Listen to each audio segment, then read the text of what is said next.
Assalamualaikum warahmatullahi wabarakatuh. Perkenalkan, nama saya Faisal Humam dari Pendidikan Ekonomi Amalam dengan NIM 18721.513. Di sini saya ingin menerangkan fungsi dan faedah pendidikan bagi perkembangan manusia. Yang pertama yaitu ada pengertian pendidikan perkembangan dan manusia, yaitu pendidikan. Pendidikan adalah salah satu hal yang mempengaruhi seseorang dalam berpikir. Salah satu tujuan dari pendidikan adalah untuk menjadikan seseorang ia lebih mengetahui apa yang benar dan apa yang tidak benar, juga sebagai alat untuk meningkatkan intelijensi seseorang. Selanjutnya yaitu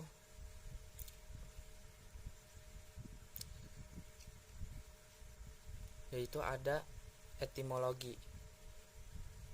Secara etimologi, pendidikan berasal dari bahasa Yunani, yaitu pedagogi, yang berarti bimbingan yang diberikan kepada anak. Dalam bahasa Indonesia, pendidikan dan kata dasar yaitu didik, yang mendapat awalan pen dan akhiran kan, artinya hal atau cara mendidik. Kata pendidikan juga sering disebut tarbiyah dalam bahasa Arab dan education dalam bahasa Inggris. Secara epistemologi,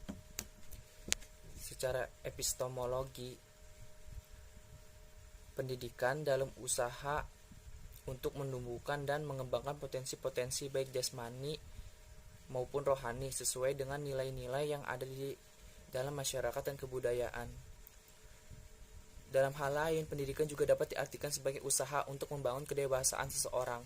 Usaha pendidikan dapat terjadi di dalam lingkungan keluarga, sekolah, ataupun di dalam lingkungan masyarakat. Dan kata lain, pendidikan itu pun dapat diartikan sebagai suatu proses interaksi individu dengan lingkungan baik secara informal, non-formal, atau menuju secara formal menuju arah kedewasaan. Pendidikan pada hakikatnya ialah memanusiakan manusia, humanisasi. Artinya dengan pendidikan tidak ada lagi manusia yang tidak menggunakan akalnya.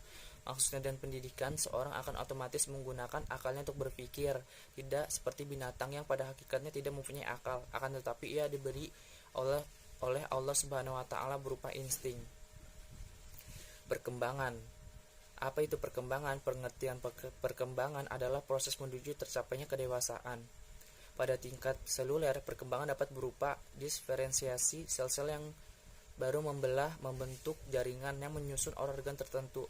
Artinya perkembangan adalah suatu perubahan yang progresif dan terus-menerus dalam diri organisme sejak lahir hingga mati. Selanjutnya, faktor-faktor yang mempengaruhi perkembangan yaitu 1. Aliran nativisme atau pembawaan. Aliran ini merupakan faktor perkembangan. Dari sisi pembawaan seseorang, anak memiliki warisan-warisan sifat bawaan yang berasal dari kedua orang tuanya, merupakan potensi tertentu yang sudah terbentuk dan sukar diubah. Nah, ini yang sering kita dengar, yaitu buah tidak jauh dari pohonnya. Artinya seorang anak tidak jauh dari bawaan orang tuanya atau sifat orang tuanya. Yang kedua, ada aliran empirisme atau lingkungan. Perkembangan manusia juga dapat dipengaruhi dari lingkungannya. Lingkungan ini ada bagian yaitu abiotik dan biotik. Abiotik adalah lingkungan tak hidup seperti air, batu, hujan, tanah, dan musim. Sedangkan biotik adalah lingkungan hidup seperti manusia, hewan, dan lain-lain. Faktor diri sendiri ini dapat dilihat dari emosi, motivasi, sikap, dan sebagainya.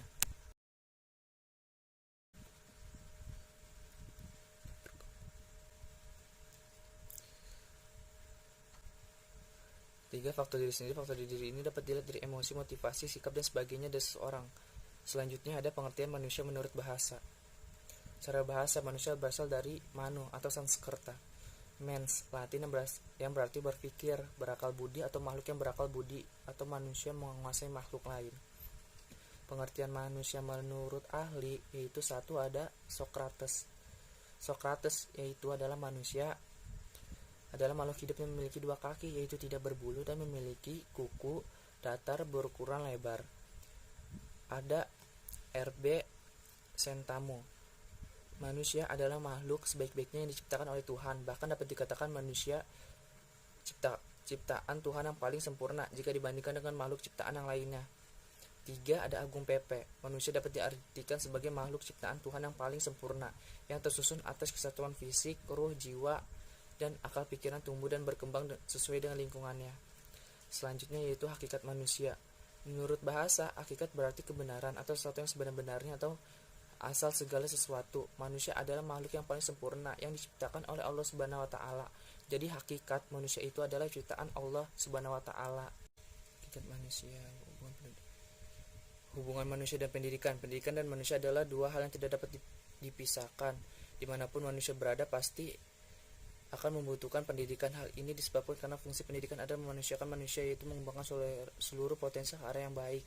Pendidikan tidak akan berjalan jika tidak ada manusia. Manusia menjalankan pendidikan tersebut, manusia yang dididik. Pada masa permulaan pendidikan yang dilakukan adalah belajar membaca, menulis, dan berhitung, akan tapi sesuai dengan tuntunan hidup, maka tersebut semakin bertambah dan meluas. Selanjutnya, orang-orang yang menempati posisi yang tinggi hanyalah mereka yang memiliki keimanan dan ilmu pengetahuan sebagaimana termaktub dalam Quran surat Al-Mujadalah surat ke-58 ayat 11 yang artinya, hai orang-orang yang beriman, apabila dikatakan kepadamu berlapang-lapanglah dalam majelis, maka lapangkanlah, niscaya Allah akan memberi kelapangan untukmu. Dan apabila dikatakan berdirilah kamu, maka berdirilah, niscaya Allah akan meninggikan orang-orang yang beriman di antaramu dan orang-orang yang diberi ilmu pengetahuan beberapa derajat, dan Allah Maha mengetahui apa yang ia kerjakan.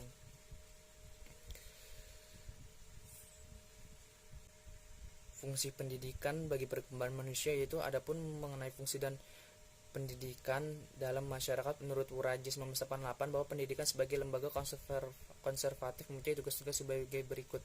1. Fungsi sosialisasi, yaitu proses yang membantu perkembangan individu menjadi makhluk sosial, makhluk yang dapat beradaptasi dengan baik di masyarakat. 2. Fungsi kontrol sosial, pendidikan dan menanamkan nilai-nilai loyalitas,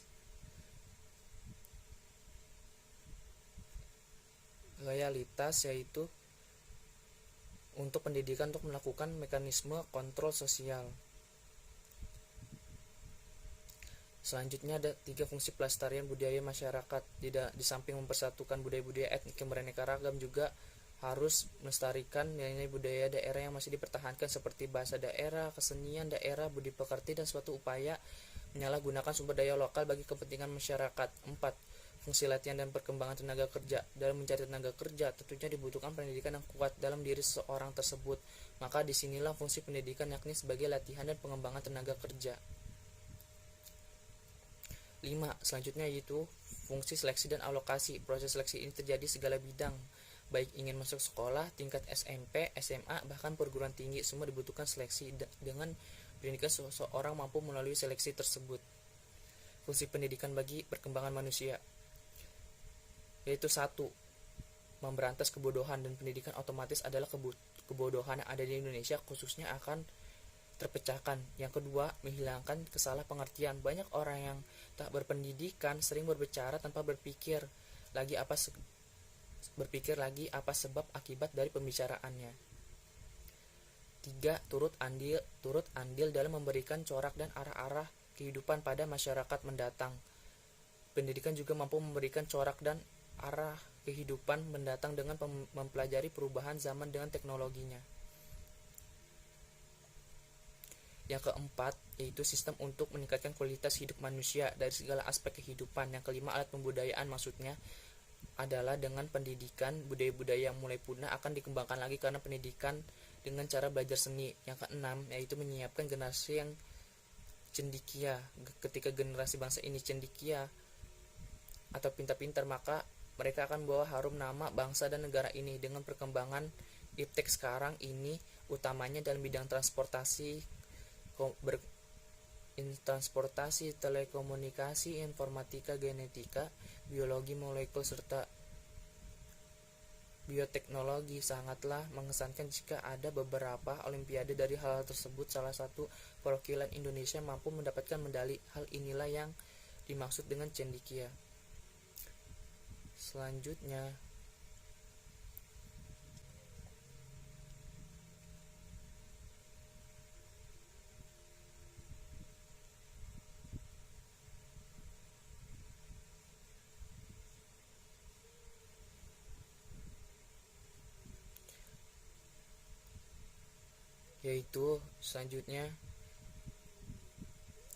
yang ketujuh, transformasi budaya. Yang ke-8, mengurangi pengangguran.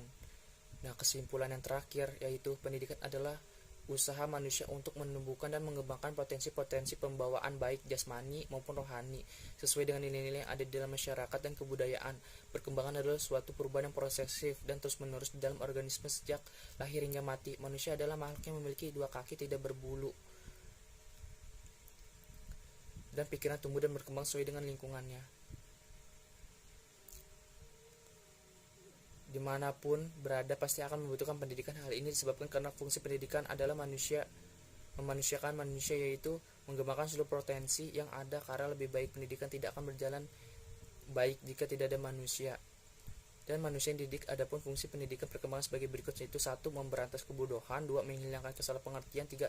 Turut andil dalam memberikan corak arah kehidupan yang baik, 4. Sistem untuk mendatangkan kualitas hidup dalam segala aspek kehidupan, 5. Alat pembudayaan, 7. Menyiapkan generasi yang cendekia, 8. Transformasi budaya, 8. Mengurangi pengangguran.